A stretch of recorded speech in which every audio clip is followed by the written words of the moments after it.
Capital TV का खास show Rahul का अग्निपथ देख रहे हैं आप और मैं हूं आपके साथ परवीन।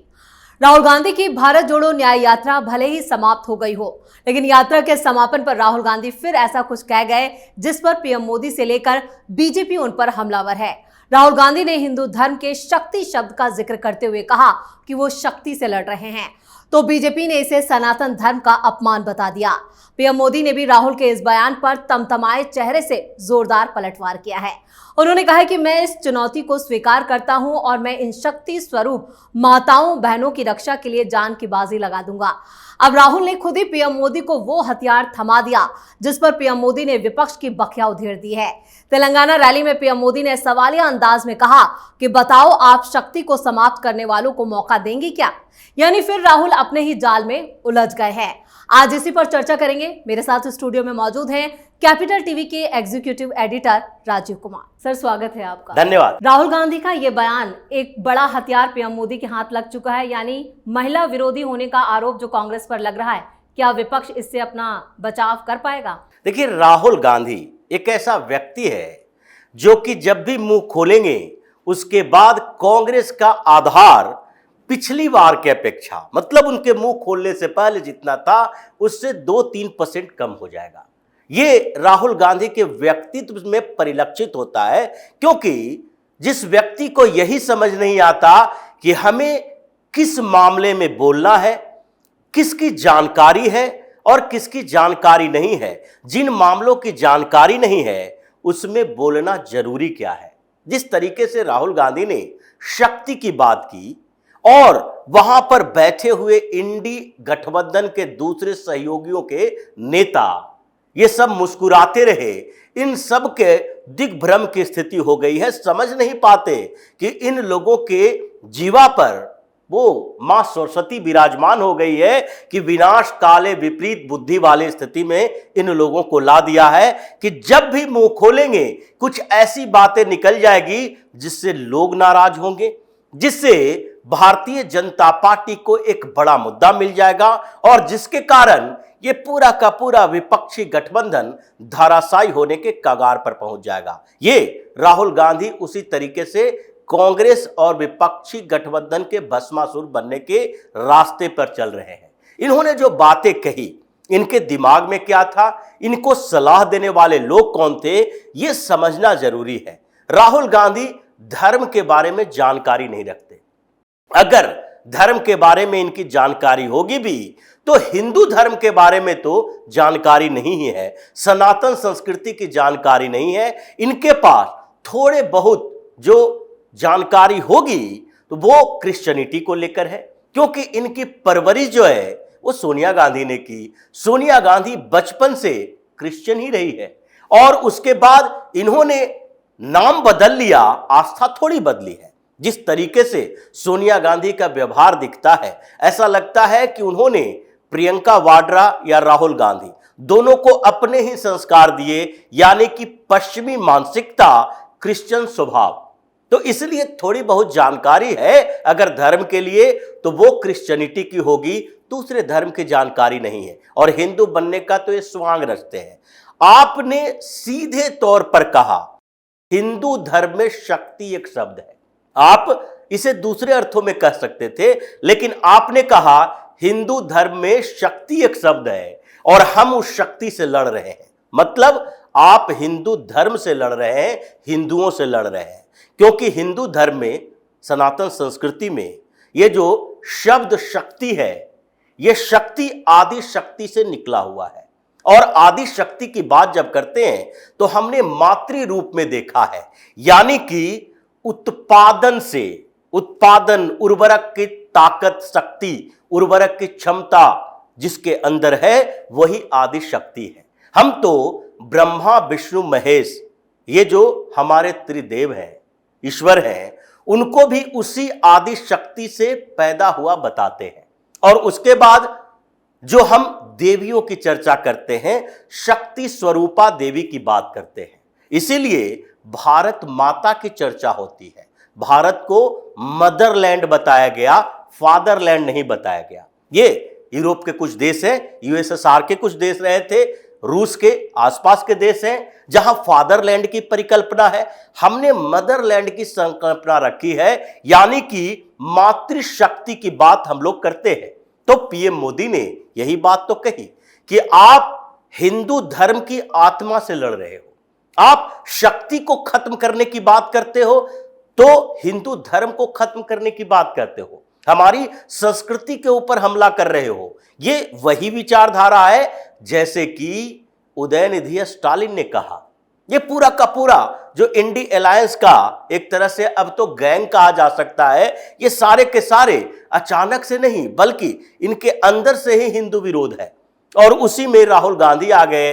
उदयनिधि स्टालिन ने क्या कहा था, सनातन को खत्म कर देना चाहिए क्योंकि ये गंभीर बीमारियों की तरह है।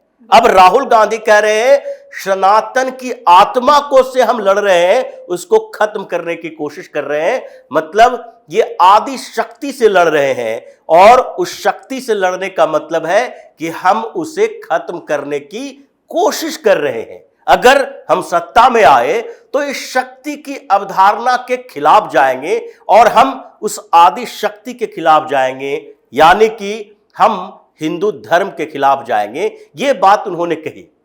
अगर शक्ति की बात, पावर की बात करनी होती राहुल गांधी को, तो राहुल गांधी कोई हिंदी में पढ़े लिखे व्यक्ति तो है नहीं, न उनको संस्कृत आती है, टूटी फूटी इंग्लिश जानते हैं क्योंकि अंग्रेजी भाषा में उन्होंने पढ़ाई की, चाहे हिंदुस्तान के अंदर की हो या फिर ऑक्सफोर्ड में की हो, हर जगह वो इंग्लिश में पढ़ते आए, अंग्रेजी में सोचते हैं, अंग्रेजी में बोलना चाहिए।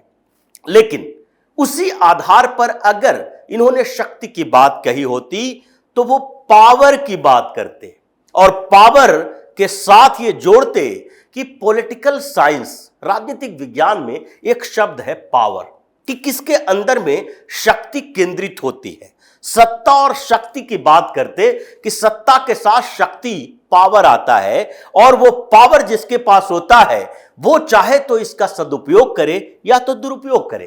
तो कुल मिलाकर ये है कि राहुल गांधी ने फिर साबित कर दिया कि उनकी जो तैयारी थी वो आधी अधूरी थी, होमवर्क पूरा नहीं किया था। देखिए, ये होमवर्क करते ही कहां है। होमवर्क का मतलब होता है कि आप जो बोलना चाहते हो, जो कहना चाहते हो, जो मैसेज देना चाहते हो, उसके बारे में आपकी जानकारी होनी चाहिए। लेकिन ये तो प्राइमरी लेवल की जानकारी का भी अभाव कहा जा सकता है। आप गूगल पर जाकर शक्ति सिर्फ टाइप कीजिए और उसके साथ शायद हिंदू धर्म जोड़ दीजिए। हिंदू धर्म और शक्ति अगर एक साथ टाइप कर देंगे गूगल पर तो उसमें भी शाक्त संप्रदाय ही आएंगे, शक्ति की महिमा बताई जाएगी, सनातन धर्म के अंदर, हिंदू धर्म के अंदर शक्ति की उपासना कैसे की जाती है उसके बारे में चर्चा की गई है। ये यार सारे के सारे शक्ति पीठ की बात कही जाएगी, शाक्त संप्रदाय कैसे स्त्रियों की पूजा करते हैं और हमारे हिंदू धर्म के अंदर कैसे स्त्री की महिमा को गुणगान किया गया है, बखान किया गया है, नव दुर्गा की बात की गई है, मां काली की बात की गई है, ये मां गौरी की बात की गई है। ये सारी चीजें अवेलेबल है, उपलब्ध है। यानी कि राहुल गांधी ने सामान्य तरीके से एक शब्द टाइप नहीं किया, बल्कि राहुल गांधी ने क्या किया, राहुल गांधी के बगल में आसपास में जो बैठे हुए आजकल कम्युनिस्ट हैं, जो सलाहकार हैं और उनको धर्म के बारे में जानकारी नहीं है, उन्होंने तो छोटे छोटे बुकलेट पढ़े हैं जो मार्क्स से लेकर स्टालिन, लेनिन, मायो तक का है।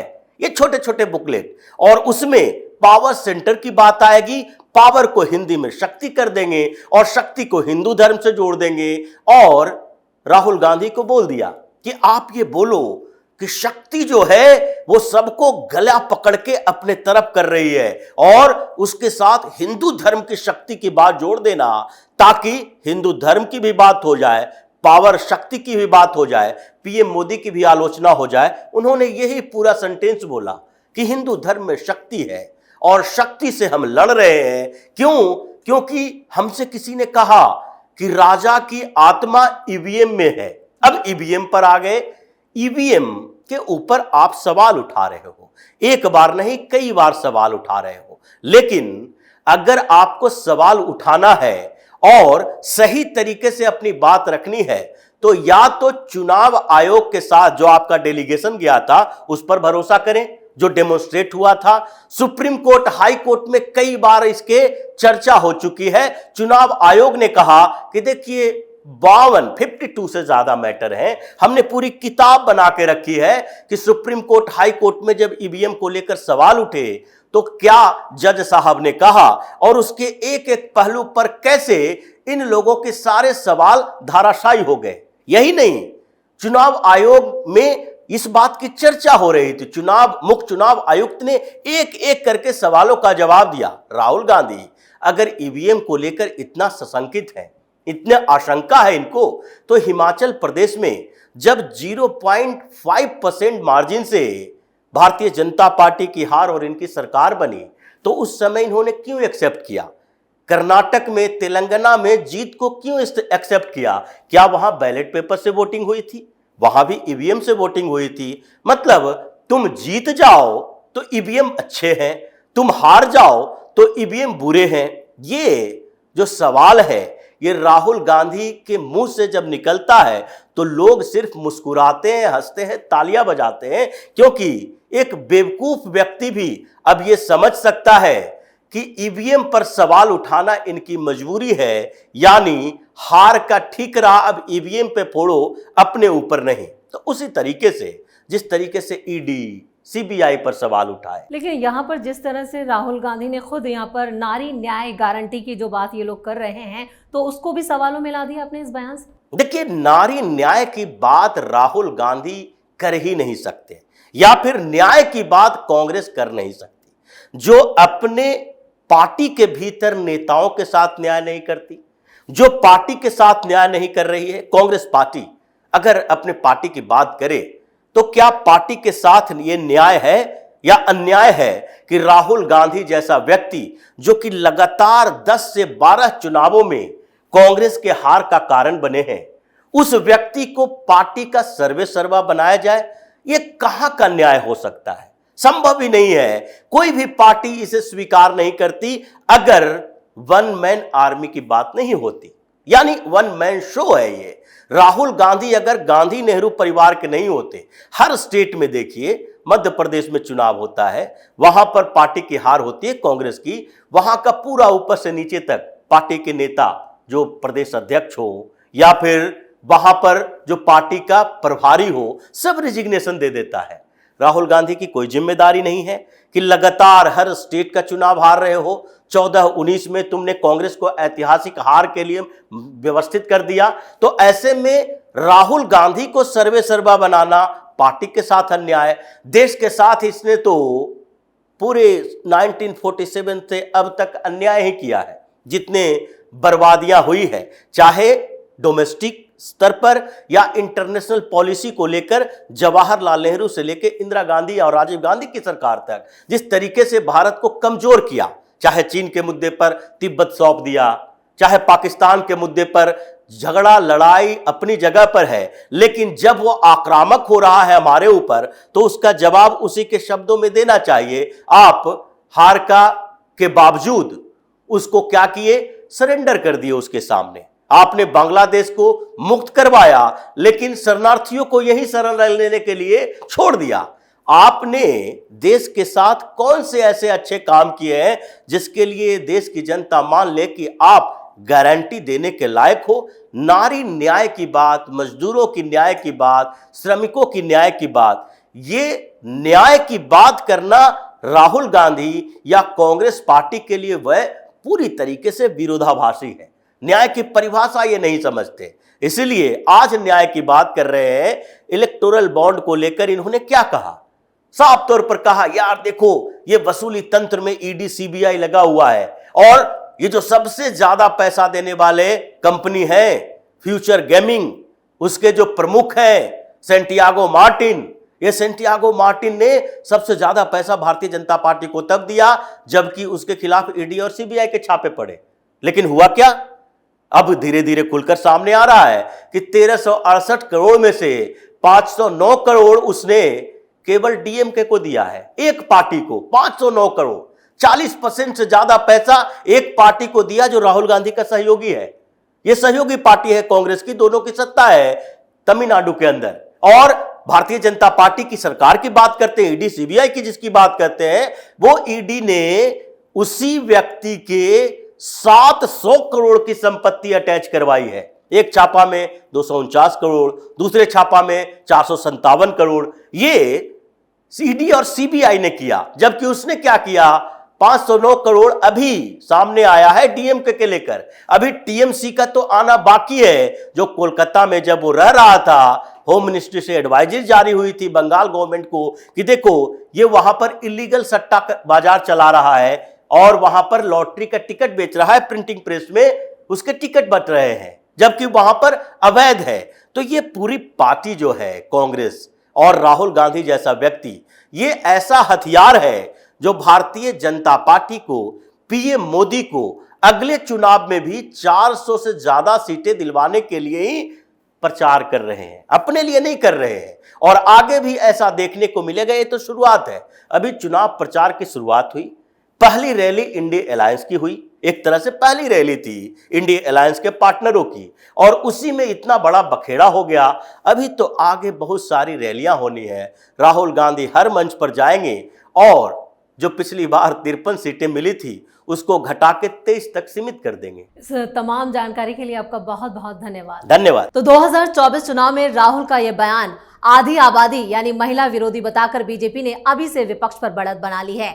वहीं कांग्रेस की नारी न्याय गारंटी की भी हवा निकल चुकी है। राहुल ने खुद बीजेपी को वो मुद्दा दे दिया जिसका तोड़ अब विपक्ष के पास भी नहीं है। आप अपनी राय कमेंट करके लिखें। देखते रहिए कैपिटल टीवी। नमस्कार।